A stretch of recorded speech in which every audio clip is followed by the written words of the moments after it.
بسم الله الرحمن الرحيم அளவற்ற அருளாளனும் நிகரற்ற அன்புடையோனுமாகிய அல்லாஹுவின் பெயரால். وإذ أخذنا ميثاقكم لا تسفكون دماءكم ولا تخرجون أنفسكم من دياركم ثم أقررتم وأنتم تشهدون. உங்கள் இரத்தங்களை ஓட்டிக் கொள்ளாதீர்கள், உங்கள் வீடுகளிலிருந்து உங்களை சேர்ந்தோரை வெளியேற்றாதீர்கள் என்று உங்களிடம் உறுதிமொழி எடுத்த போது நீங்களே சாட்சிகளாக இருந்து ஏற்றீர்கள்.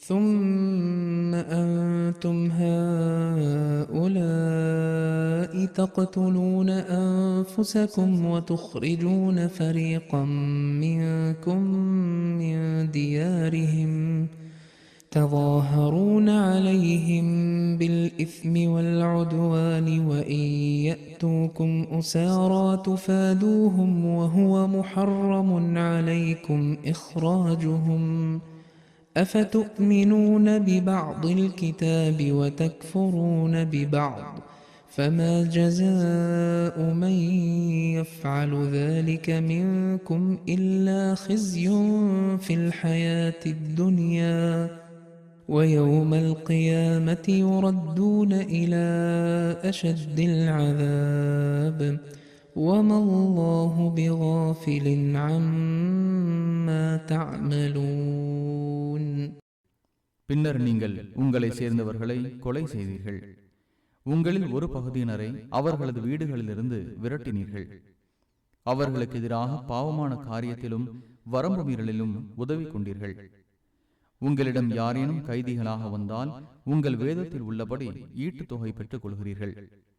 அதே வேதத்தில் உரிமையாளர்களை அவர்களின் வீடுகளிலிருந்து வெளியேற்றுவது தடை செய்யப்பட்டுள்ளது. வேதத்தில் ஒரு பகுதியை ஏற்று மறுபகுதியை மறுக்கிறீர்களா? உங்களில் இவ்வாறு செய்பவனுக்கு இவ்வுலக வாழ்க்கையில் இழிவை தவிர வேறு கூலி இல்லை.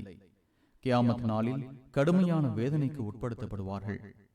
நீங்கள் செய்வதை அல்லாஹ் கவனிக்காதவனாக இல்லை. أولئك الذين اشتروا الحياة الدنيا بالآخرة فلا يخفف عنهم العذاب ولا هم ينصرون. அவர்கள் தாம் மறுமையை விற்று இவ்வுலக வாழ்வை வாங்கியவர்கள்.